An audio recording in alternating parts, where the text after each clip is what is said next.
시편 16편 5절에서부터 11절까지 말씀입니다.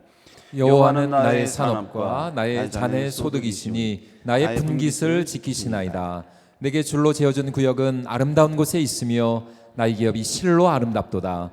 나를 훈계하신 여호와를 송축할지라 밤마다 내 양심이 나를 교훈하도다. 내가 여호와를 항상 내 앞에 모시며 그가 나의 오른쪽에 계심으로 내가 흔들리지 아니하리로다.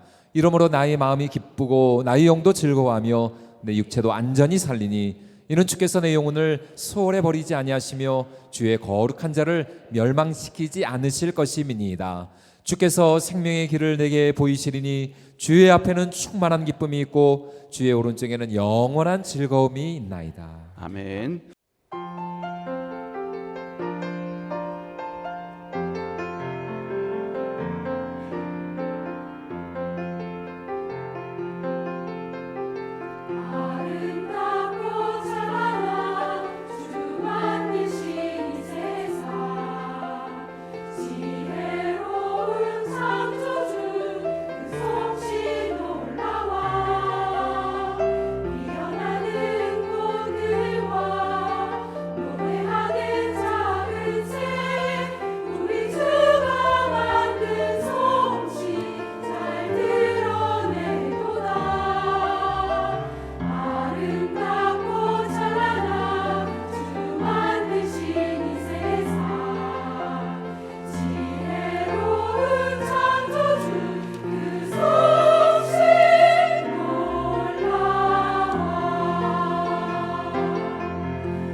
아멘.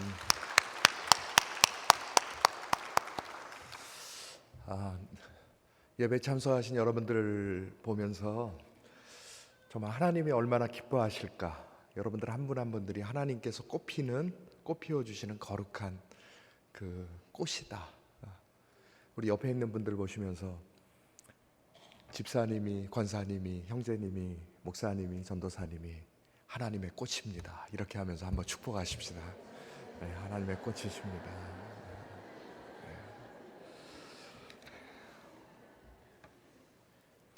작년 12월 14일 저녁 5시 35분에 전화벨이 울렸습니다. 그래서 이렇게 전화 보니까 사랑하는 아버지 이렇게 써 있어요. 그래서 전화 받고 아버지 그랬는데 순간적으로 아버지 음성이 들리는 게 아니라 여보세요 그러는데 한 번도 못 들어본 분의 음성이에요. 선생님 119 구조됩니다. 선생님 아버지께서 지금 심정지가 오셨습니다. 적극적 연명 치료를 하시겠습니까? 하는데 머리가 갑자기 하얘졌습니다. 아무 생각이 나지 않는 거예요. 그래서 겨우 얘기한 게 뭐라고 말을 해야 되는데 나오지 않는 상황에서 이분이 다시 선생님 지금 급한 일입니다. 급하게 결정해 주셔야 됩니다. 이러는데 한편으로 이게 보이스피싱이 아닐까, 아니면 하나님 제가 지금 어떤 꿈을 꾸고 있는 것이 아닙니까? 이런 생각이 드는 거예요. 계속해서 이분이 급히 결정해 주셔야 됩니다. 그래서 겨우 얘기한 게 아버지는 연명치료 안 하신다고 하셨습니다. 이렇게 얘기했습니다. 한 2년 전에 아버지가 그 소화가 잘 안 되신다고 그러시면서 내시경을 하셨는데 위암 2기 판정을 받으셨어요. 저희들도 권했지만 의사도 선생님 지금 연세가 있으시지만 충분히 수술을 감당할 만하십니다. 그러니까 수술하시는 게 좋겠습니다. 이러시는데 하나님의 은혜로 살아온 인생, 하나님의 부르시는 날까지 맑은 정신으로 살다가 나는 결코 병상에서 죽고 싶지가 않다. 나는 수술하지 않겠다. 그러시더니 그날로 사전 연명 치료를 거절하는 의료 의향서를 작성을 하셨습니다. 구급대원이 다시 얘기하는 거예요. 지금은 환자가 연명 의향서를 썼든지 안 썼든지 이게 중요한 것이 아니라 가족들이 어떻게 결정해 주는 것이 중요합니다. 지금 더 이상 치료하시지 않으면 지금이라도 PCR을 멈추게 되면 바로 운명하시게 됩니다. 그러는 거예요. 순간적으로 선생님 잠깐만 좀 시간을 주십시오. 제가 좀 기도해보고 뭐라고 좀 대답하고 싶습니다. 이러고 전화를 끊었어요. 그러고 나서 아버지를 옮겨놨다는 그 병원으로 제가 운전해서 가는데 여러분들 12월 14일 혹시 기억하시는 분들 계십니까? 그날이 우리 목사님 그 시 콘서트를 하셨던 날이었거든요. 저도 그 반포에 갔다가 교회 급한 일을 처리해야 돼가지고 급하게 교회로 몰려와서 막 일을 하고 있어서 마음에 좀 그 안정이 좀 안 되고 있는 그런 상황인데 다시 운전을 하고 가려니까 마음이 힘든 거예요. 밖에 비는 엄청나게 내리죠. 앞이 분간이 되지 않는 그런 상황인데 다시 전화가 왔어요. 그래서 제가 선생님 아직 제가 기도가 그러는데 저희가 노력한다고 했지만 어르신께서 운명하셨습니다. 위로드립니다. 이러는데 뭘 어떻게 해야 될지 모른다라는 것이 과연 이런 것이구나. 뒤에 차는 밀리죠. 뭐 차를 옆에다가 세워놓을 수도 없으니까 운전은 해야 되는 그런 상황이 되는데 창밖에는 빗물 내리고 제 눈에는 눈물 내리고 하나님 뭘 어떻게 해야 됩니까 하는 그런 마음 속에서 갑자기 하나님께서 머릿속에 성경 말씀 한 구절이 이렇게 쓱 하고 지나가게 해주시는 것이에요. 그것이 전도서 3장 1절과 2절의 말씀입니다. 우리 한번 같이 읽어볼까요? 범사에 기한이 있고 천하 만사가 다 때가 있나니 날 때가 있고 죽을 때가 있으며 이 땅에서 감당할 사명을 다 이루고 하나님 앞에 믿음으로 있으면 하나님께서 고통 없이 불러가 주시는 거구나. 우리 가족에게는 너무나 슬픈 일이지만 천국에 대한 거룩한 소망을 품고 살았던 우리 아버지에게서는 하나님과 상면하고 하나님의 품에 안기는 거룩한 기쁨을 누리시는 그런 순간이겠다. 이런 마음이 들었습니다. 저는 삶을 살아가면서 무엇인가 특별한 결정을 해야 될 때 오늘 우리가 함께 읽었던 본문 시편 16편의 말씀을 읽습니다. 말씀을 읽고 또 읽고 묵상하다 보면 말씀 한 구절 한 구절 단어 하나가 제 마음판에 박히기 시작합니다.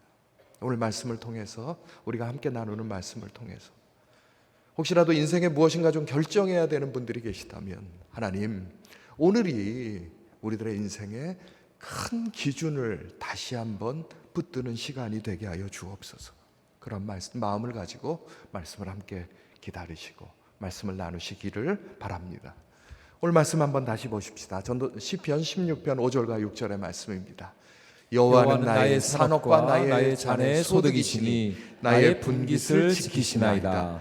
내게 줄로 재어준 구역은 아름다운 곳에 있으며 나의 기업이 실로 아름답도다. 이 말씀을 표준 세번역으로 보면 조금 더 의미를 우리가 당겨서 볼 수가 있습니다. 다시 한번 고백하십시다.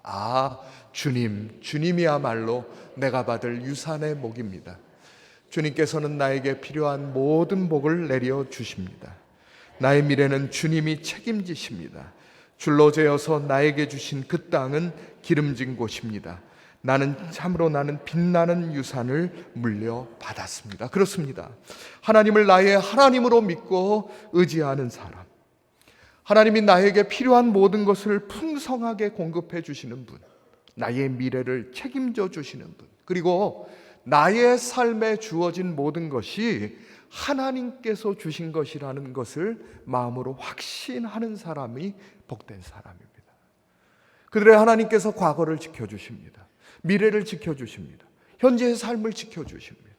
저는 살아가면서 앞이 잘 보이지 아니하고 현재적인 것들을 내가 어떻게 해야 될까 잘 모르는 그런 순간이 오면 지나간 날들의 뒤를 한번 돌아봅니다. 그러면서 지금까지 지내온 것 주의 크신 은혜라, 하나님이 나를 여기까지 이 순간까지 도우시고 지키셨다면 앞으로 남겨진 삶들을 반드시 책임져 주실 것이다. 아멘입니까? 그것이 우리들의 믿음입니다. 앞은 다 보이지 않아요. 앞에서 무슨 일이 일어날지 도무지 모르는 거예요. 그런데 우리들이 분명히 아는 것, 과거예요. 허물과 죄로 인해서 죽었던 저희들 하나님이 이름을 부르시면서 불러주셨습니다. 너는 내 아들이라고, 너는 내 딸이라고 불러주셨습니다. 하나님이 우리 아버지가 되어주시고 우리가 그의 자녀가 되면 하나님이 책임져 주시는 겁니다. 우리가 자녀들을 위해서도 그렇죠. 당장 내가 먹어야 될 것, 내가 입어야 될 것, 내가 써야 될 것에 절실함을 알면서도 아이들의 필요가 다가오면 그곳에 먼저 물질을 쓰게 되어 있습니다. 시간을 쓰게 되어 있습니다. 우리 하나님 그런 하나님이십니다. 우리를 눈동자처럼 지켜주시고 한 호흡도 놓치지 아니하시는 그 하나님, 우리의 하나님이십니다. 그 하나님이 살아계십니다. 역사하십니다. 우리들의 사정을 아십니다. 형편을 아십니다. 돌보십니다. 지키십니다. 인도하십니다. 길을 열어주십니다. 새 힘을 공급하여 주십니다. 하나님 역사하십니다. 그 하나님이 우리 하나님이십니다. 성경 안에서 줄로 재어주다라는 표현이 딱 두 군데가 나옵니다. 오늘 우리가 나눴던 시편 16편의 말씀하고 사무엘하 8장의 말씀에 이런 구절이 있습니다. 다윗이 또 모압을 쳐서 그들로 땅에 엎드리게 하고, 같이 읽을까요? 줄로 재어 그 두 줄 길이의 사람은 죽이고 한 줄 길이의 사람은 살리니 모압 사람들이 다윗의 종들이 되어 조공을 드리니라. 이스라엘 백성들이 모압과 전쟁하던 때가 있었습니다. 하나님께서 그들을 이기게 해주셨습니다. 그리고 나서 포로들을 잡았는데 이들을 어떻게 할 것인가? 여기에 줄은요, 이 사람들의 키가 크다 작다의 문제가 아니고 이들이 하나님 앞에 이제로부터는 순종하는 삶을 살 것인가, 그렇지 아니할까 하는 것을 기준으로 정했다는 겁니다. 3분의 2의 사람들이 나는 하나님 믿지 않겠소 얘기했어요. 3분의 1의 사람들은 나는 하나님을 따르겠습니다 얘기했어요. 어떻게 됐겠습니까? 하나님을 따르지 아니하였던 사람들은 다윗이 그 순간에 죽입니다. 하나님을 따르겠다라고 결정했던 사람들은 하나님께서 그들의 생명을 건져주셨습니다. 오늘 우리도 마찬가지지요. 우리들 중에서 죄가 없었던 사람들이 누가 있습니까? 하나님을 모르던 때에 자신의 생각대로, 판단대로, 계획대로 살아가지 아니하였던 사람들이 과연 누가 있습니까? 하나님께서 부르셨을 때 우리들이 거룩한 결단을 한 거죠. 하나님 믿겠습니다. 제가 이제로부터 예수님을 따라서 믿음으로 걸어가겠습니다. 가는 길이 거칠 줄 압니다. 하나님, 그러나 하나님 따라가겠습니다. 그 결심을 한 그 사람들을 하나님께서 오늘 16편 6절 말씀 다시 한번 보세요. 내게 줄로 재어준 구역, 그렇습니다. 줄로 재어진 구역 안에 넣어주시고 우리들을 아름답게 해주시고 하나님께서 형통의 은혜를 베풀어 주신 것입니다. 당장의 삶에서 우리가 육신적인 눌림이 있을 수 있습니다. 가정적인 어려움이 있을 수 있습니다. 혹이라도 우리들과 관계된 사람들이 나의 삶과 나의 생각과 나의 판단을 오해할 수가 있습니다. 그 일이 가정 안에서도 교회 안에서도 일어날 수 있습니다. 그러나 하나님이 나를 줄로 재어주신 곳에 두셨다면, 하나님이 우리를 분명히 아름답게 하십니다. 하나님께서 분명히 우리들에게 은혜를 베풀어 주십니다. 하나님께서 우리들에게 세임을 베풀어 주십니다. 우리들의 병듦을 고쳐 주십니다. 우리들의 문제를 해결해 주십니다. 하나님이 지켜 주십니다. 도와주십니다. 공급하여 주십니다. 그 하나님, 우리들의 앞길을 인도하시고 세임을 주십니다. 가끔 살아가다 보면 다른 사람들하고 이렇게 비교하기를 좋아하는 사람들이 있어요. 저 사람들이 키가 크다 작다, 얼굴이 이쁘다 이쁘지 아니하다, 뭐하다, 물질이 있다 없다. 또 가끔 그런 사람들 있잖아요. 목사님, 저는 무슨 차 타는데요, 저 사람은 그 차 타요 그래요. 그 제가 그러죠. 그 차가 하늘에서 떨어졌겠습니까? 아니면 그 차 살려고 돈 모았겠습니까? 제가 물어보거든요. 하늘에서 떨어졌습니까? 돈 모았겠습니까? 또 가끔 이런 분들 계세요. 할부래요. 그것도 능력이에요. 그의 노력과 수고가 있기 때문에 지금 현재적인 풍요의 삶들을 누리는 것 아니겠습니까? 아니, 그럼 왜 나는요? 아직 때가 이르지 않았어요. 오늘 눈물로 심고 노력하다 보면 하나님께서 어느 순간인가 때를 허락하여 주시는 거예요. 우리가 부모님도 자식에게 좋을 것을 줄 알거든 우리 하나님께서 왜 우리들에게 가장 좋은 것으로 공급하시지 않겠습니까? 아직 너희가 그것을 누릴 만하지 못하다. 그래서 우리가 기도할 때, 하나님, 제 믿음의 길을, 믿음의 그릇을 하나님 넓게 하여 주옵소서. 하나님, 제가 물질을 감당할 수 있는 그릇을 허락하여 주옵소서. 하나님, 내게 주시는 모든 것, 내 마음을 넓게 하여 주옵시고 내 삶을 넓게 하여 주옵시고, 하나님, 무엇보다도 내가 믿음의 글을 활짝 넓게 하여 주셔서 하나님의 복을, 나를 향해서 내리는 그 하나님의 복을 받아 누리는 거룩한 기쁨을 누리게 하여 주옵소서. 그것이 우리 모두의 기도의 제목이 되어야 될 줄로 믿습니다. 그렇습니다. 우리가 현재의 삶이 너무 힘겨울 수가 있습니다. 그러나 그때마다 하나님, 현재적인 삶만을 바라보는 것이 아니라 지나간 날들 동안에 나를 붙잡아 주신 그 하나님을 믿음으로 붙들고, 내가 믿음 안에서 장래를 붙드시는 하나님, 가장 좋은 것 주시는 그 하나님을 향해서 하나님 믿음으로 걸어가게 하여 주옵소서. 거룩한 결단에 저와 여러분들이 되시기를 축복합니다. 오늘 말씀 보면서 아름답다라고 번역된 단어가 히브리어 보면 나임이라는 단어입니다. 유쾌하다, 즐겁다, 달콤하다, 사랑스럽다, 상쾌하다, 노래하다. 그러니까 이 말씀 정리하면 눈으로 보기에는 아름답고 마음으로는 즐거운 곳이 하나님께서 내게 줄로 재어주시는 것입니다. 그런데 가만히 생각해 보면, 하나님, 제게 주신 곳이 정말 아름답습니까? 하나님, 내가 하나님의 마음에 합하도록 살아갑니까? 하나님, 내 가정은 하나님의 마음에 그렇게 합한 곳입니까? 하나님, 저를 믿고 맡겨주신 제 자녀들은 하나님의 뜻에 정말 맞는 아이들입니까? 저를 둘러싼 모든 관계들은 정말 하나님 안에 있습니까? 하나님, 약속은 약속이고 저희들에게 실현되는 것은 또 다른 겁니까? 하는 의문이 들 때가 있습니다. 그럴 때 하나님이 주시는 열쇠가 있습니다. 말씀 한번 다시 보세요. 시편 16편 7절에서 9절 말씀인데, 나를 훈계하신 여호와를 송축하라. 밤마다 내 양심이 나를 교훈하도다. 크게 있습니다. 내가 여호와를 항상 내 앞에 모시며 그가 나를 오른쪽에 계심으로 내가 흔들리지 아니하리로다. 이러므로 나의 마음이 기쁘고 나의 영도 즐거워하며 내 육체도 안전히 살리니. 여기 보니까 우리들의 삶에서 키워드가 되는 것이 뭐라고요? 내가 여호와를, 같이 읽을까요? 항상 내 앞에 모심이요. 그 하나님을 내 앞에 모시고 내가 믿음으로 살아가면 어떻다고요? 마음은 기쁘고 영도 즐겁고 내 육체도 안전하게 살아갈 수가 있는데 내가 하나님을 온전히 붙들지 못하는 것이 문제인 거예요. 현대인들에게 세 가지 큰 불안이 있다고 합니다. 보여주실래요?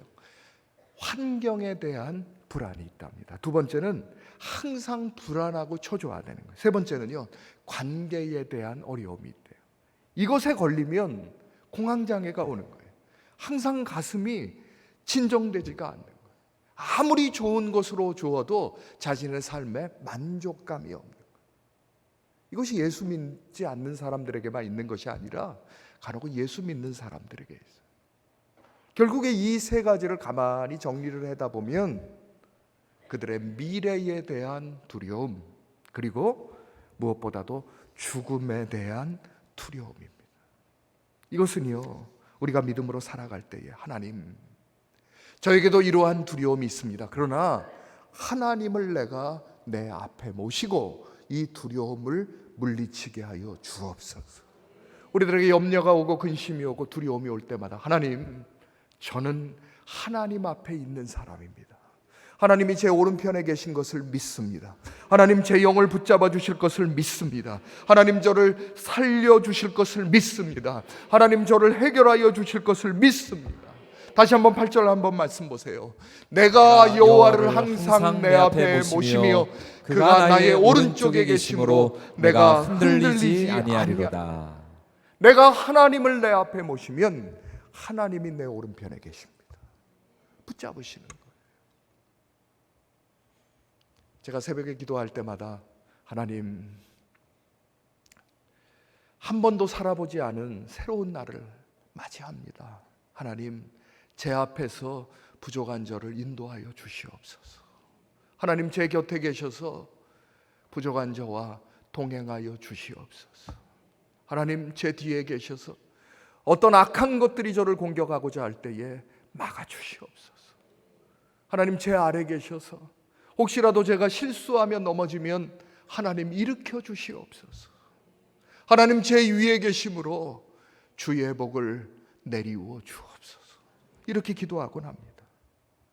하나님이 우리 하나님이 되시고 내가 내 하나님을 내 앞에 모실 때에 하나님이 합당한 복을 주실 줄로 믿습니다.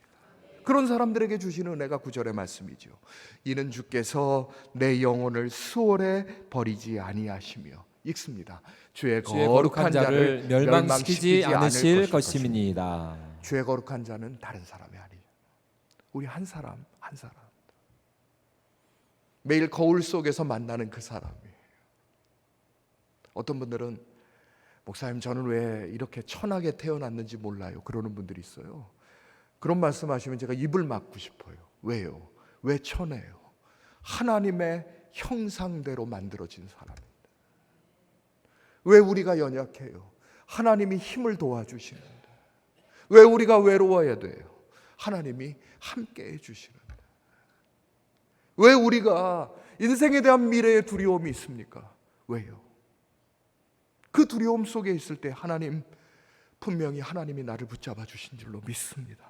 하나님, 저는 흔들리지 않습니다. 내 영혼은 결코 스월에 지옥에 빠지지 않습니다. 왜? 하나님이 하나님의 거룩한 자를 멸망시키지 아니하실 것이라는 약속을 주셨기 때문에 그 거룩한 담대함이 우리 모두에게 있어야 됩니다.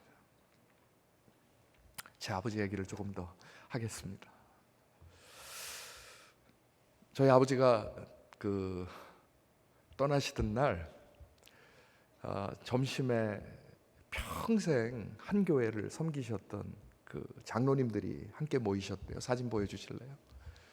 여기서 잘 보이시는지 모르는데 앞줄 하나, 둘, 셋, 넷, 다섯, 여섯, 앞줄 여러분들 보시기에 오른쪽에서 6번째 분이 제 아버지입니다.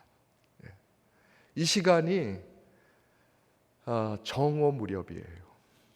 이 모임을 마치시고 같이 식사하시고 그리고 나서 또 차를 같이 드시고 또 더 가까우신 분들이 나머지 남으셔가지고 기도 제목을 나누셨대요. 그리고 나서 마지막 분하고 헤어지신 시간이 오후 5시였대요. 그런데 제가 오후 5시 35분에 아버지가 쓰러지셨다라는 전화를 받았고 저녁 6시에 가셨어요. 그러니까 이 조문을 오신 어른들 중에서 그런 얘기 하시는 거예요. 야, 이게 무슨 일이니? 그러시는 거예요. 무슨 일이니? 집에 막 들어오셔가지고 소파에 앉으셨다가 가슴을 붙잡으시고 그냥 넘어지셨대요. 어머니 놀라셔가지고 바로 119 구급대에 전화했는데 뭐 몇 분 만에 왔는데, 우리가 생각해 보면 그 PCR이 잘 되지 않았던 거죠. 그 시간의 지체라고 분명히 우리가 생각할 수 있는 것인데, 병원으로 옮겨가신 다음에 제가 여기서 고대 병원까지, 고대 안암병원까지 보통의 경우에 1시간 정도면 갈 수 있는 거리를 2시간이 넘어서 갔어요. 그래서 가니까, 응급실에 가니까 우리 TV에서 많이 보는 그런 장면들이 있잖아요. 침대 위에 한 분이 누워 계시고 이 시트로 덮어져 있는데, 조심스럽게 그 시트를 보니까 평생을 본 분인데 너무 낯선 모습으로 보이는 거예요. 순간적으로 아버지, 왜 여기 누워 계세요? 집에 가세요 하고 그런 말이 목구멍까지 올라오는 거예요. 이미 호흡은 다 멈추시고 조금도 움직일 수 없는 분인데 혼자 가만히 좀 들여다봤어요. 제 아버지가 맞아요. 제 아버지예요. 너무 낯선데 너무나 편안해 보이시는 거예요. 그러면서 마음으로 참 복 받으신 분이다라는 마음이 드는 거예요. 아버지의 그 시신 앞에서 들었던 생각이, 아니 왜 이렇게가 아니라 그렇게 기도하셨어요. 하나님, 침상에서 너무 오래 하다가 치매로 정신을 잃고 있다가 더 이상 치료되지 못한다고 피골이 상접하다가 호흡기를 떼면 바로 생명이 떠난다라는 그런 말 듣고 자녀들을 고생시키지 아니하고 저도 고생하지 아니하고 하나님 즉각적인 부름을 받게 해주십시오. 그런 기도하실 때마다 아이, 뭐 이런 기도를 하시나 이런 생각을 했는데 하나님께서 그 기도에 응답해 주셨구나, 그런 마음이 들더라고요. 저희 아버지는 20대에 신앙생활을 시작을 하셨어요. 그 사이에 사업의 어려움은 얼마나 많았겠습니까? 신앙적인 위기는 얼마나 많았겠습니까? 그런데 매일 아침이면 기도하는 모습을 보여주셨어요.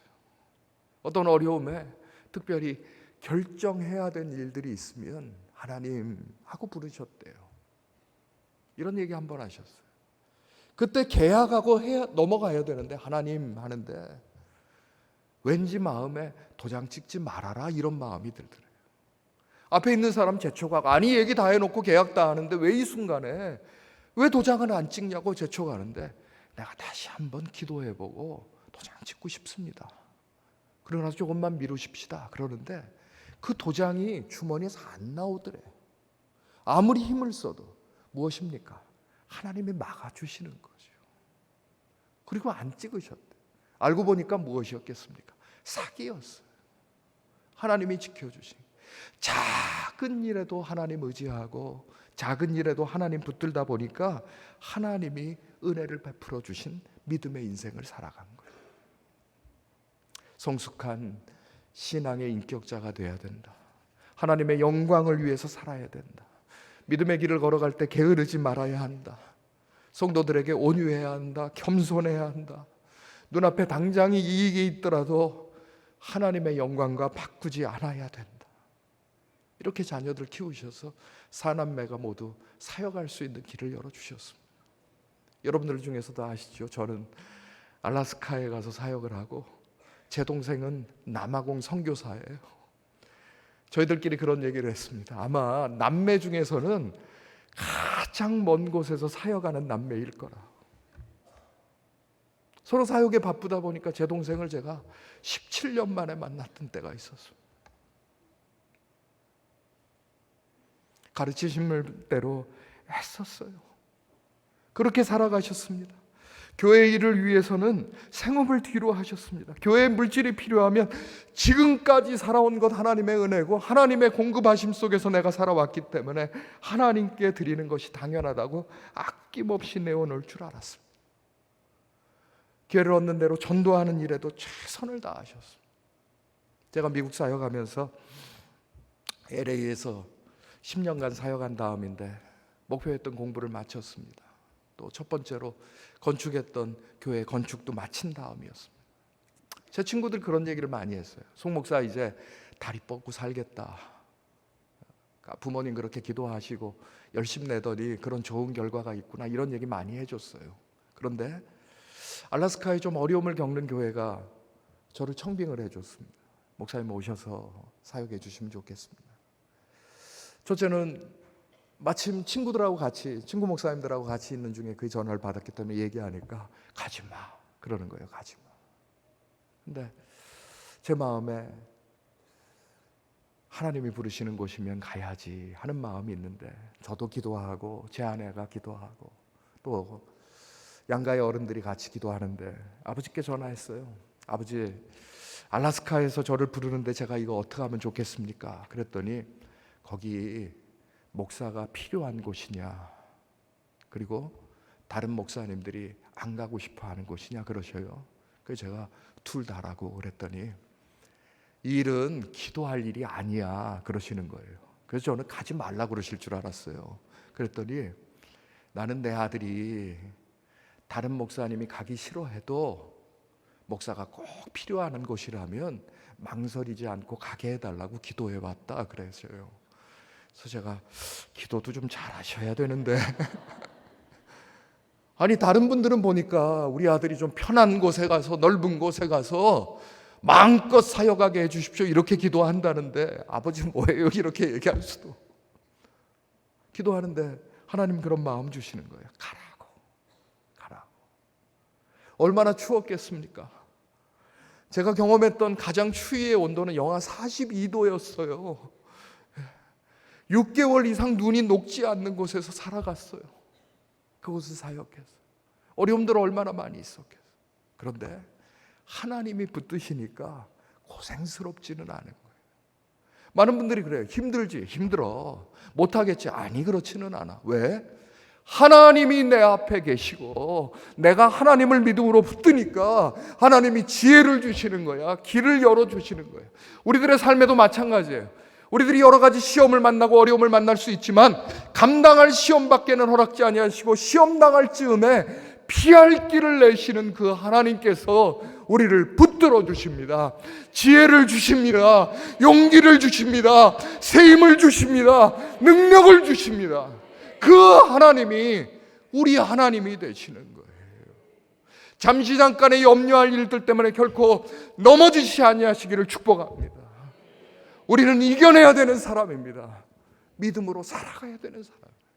우리들의 인생의 모든 것이 닫힐 때에 하나님 제가 이것을 조금 더 할 것, 하나님 내가 이 물질을 조금 더 드릴 것, 내가 그때 이 사람들에게 말씀을 전할 것, 이렇게 껄껄껄껄하고 살아가는 인생이 아니라 하나님 저에게 거룩한 감동을 주셨을 때 제가 아멘으로 화답했습니다. 제가 믿음으로 순종했습니다. 하나님 그렇게 살아왔습니다. 이것이 하나님 앞에서 드려야 되는 우리들의 거룩한 인생의 목표인 줄로 믿습니다. 아버지 장례에 정말 생각지도 못하게 많은 분들이 와주셨습니다. 저는 20년을 미국에서 사역한 다음에 귀국하고 얼마 안 돼가지고 그렇게 관계들이 많이 회복되지가 않았어요.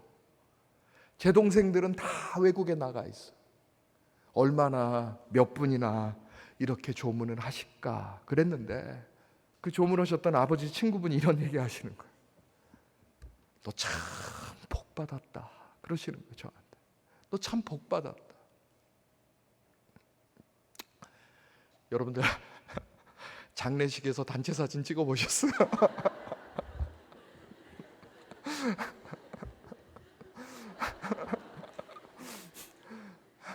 여러분들 보시기도 처음이지만 찍어보기도 처음이에요. 왜 이런 생각이 났는지 모르겠어요. 장로님들 사진 한번 같이 찍고 가세요. 그래서 지금 가운데 아버지 보이시죠? 세상에 이런 사진 없는데 괜찮습니까? 괜찮지 않습니까? 예. 뭐 자주 찍을 필요는 없지만 기회가 되면 꼭 이렇게 기록으로 남기시는 거 좋습니다. 이런 얘기 하시는 거예요. 나 네 아버지가 참 평생 부러웠어. 그러시는 거예요.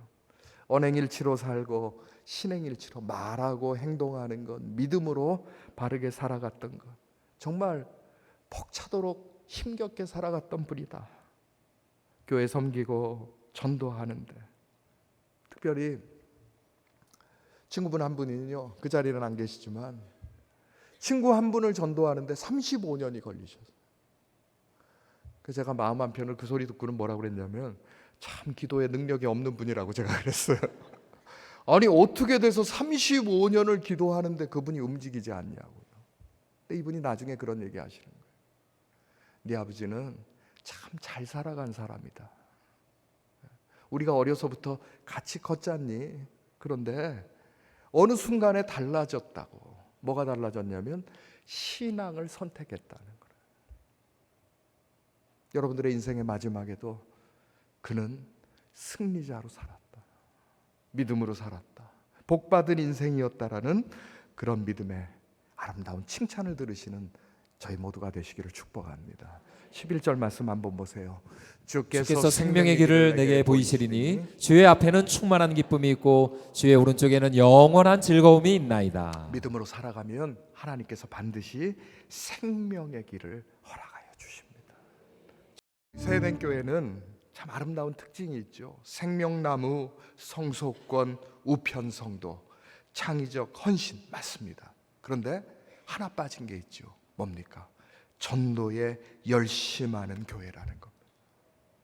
하나님 내게 믿고 맡겨주신 나의 환경을 하나님의 영광으로 채우게 하여 주옵소서. 우리들 중에서 혹시라도 아직 함께 신앙생활을 하지 않는 남편이 계신 분 계시지 않습니까? 혹은 아직 내 아내가 예수님 믿지 않습니다, 이런 분도 계실 수 있고, 우리 아이들이 어려서는 신앙생활 잘했는데 자라나면서 신앙을 떠나버렸습니다 하는 분들도 계실 거고, 아직 저는 부모님을 전도하지 못했습니다 하는 분들도 계실 겁니다. 내가 살아가고 있는 이곳이 아름다운 곳이요, 내가 하나님의 앞에서 살아가고 있다면 내 가족들 역시도 하나님 앞에 살아갈 수 있도록 우리가 인도해야 됩니다. 저는 참 아름답게 보는 모습들이 우리 성도들이 길에서 전도지를 나눠줄 때의 모습이에요. 그 주보하고 또 여러 가지 정성스러운 그런 선물을 담아가지고 우리가 전도하시잖아요. 제가 길에 떨어진 것을 보며 꼭 줍습니다. 그러면서 기도해요. 하나님, 이것을 처음에 전해준 분이 그 손이 복되게 하여 주셔. 하나님, 생각 없이 버려버린 그 손이 언젠가는 하나님의 말씀을 붙드는 손이 될 수 있는 은혜를 허락하여 주시옵소서. 그 사람이 받아들이든 받아들이지 아니하든 전하는 우리들의 손은 정말 복된 손입니다. 간혹 그런 분들도 계셔요. 목사님, 저는 전도하는데 용기 내는 것 아니에요. 용기는 하나님이 주시는 거예요. 아니, 제가 입이 모자라서 우리들은 전하는 의무를 가지고 있고 받아들이는 것은 그 사람의 일입니다. 하나님께서 택하신 사람이면 그의 마음을 변화시켜 주십니다. 우리는 그 하나님의 복된 손, 하나님의 아름다운 현장을 향해서 우리가 믿음으로 순종하면 됩니다.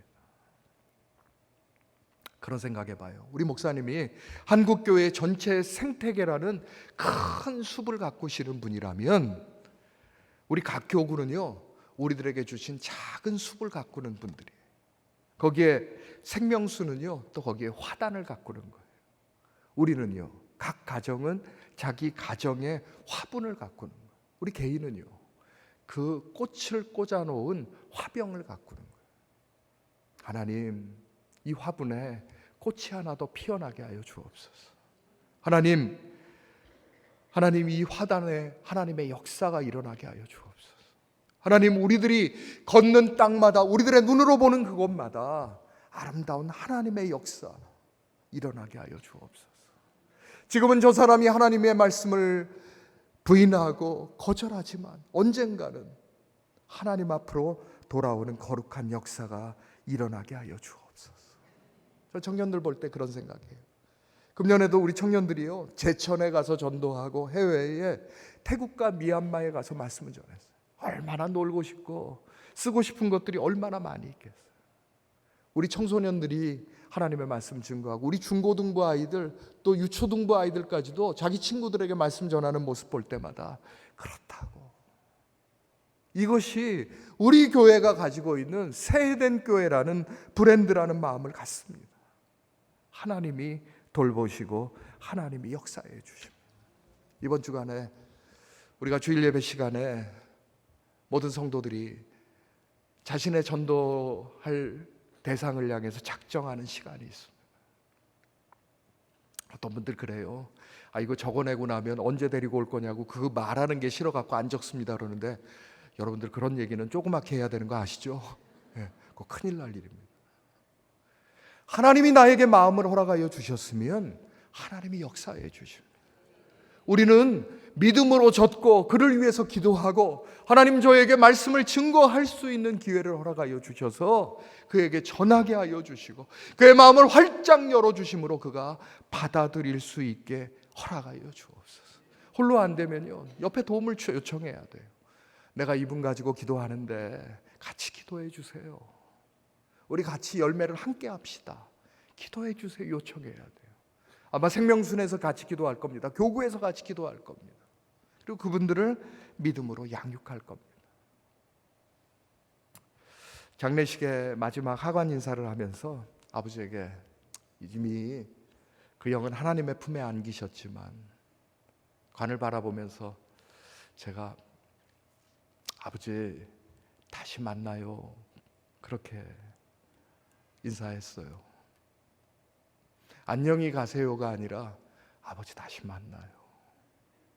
부족하나마 하나님께 부끄럽지 아니하도록, 그리고 부족한 제 아버지가 가르쳐 주셨던 그 신앙에 부끄럽지 않도록 저도 믿음으로 살아가려고 합니다. 우린 믿음으로 한 걸음 한 걸음 걸어가게 될 것입니다.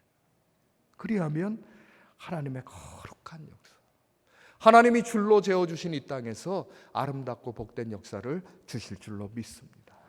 책임져 주시는 하나님, 우리들의 인생을 아름답게 만들어 주시는 하나님, 우리들에게 아름다운 환경을 허락하여 주시는 그 하나님, 믿음으로 붙들고 믿음 안에 승리하시길 축복합니다.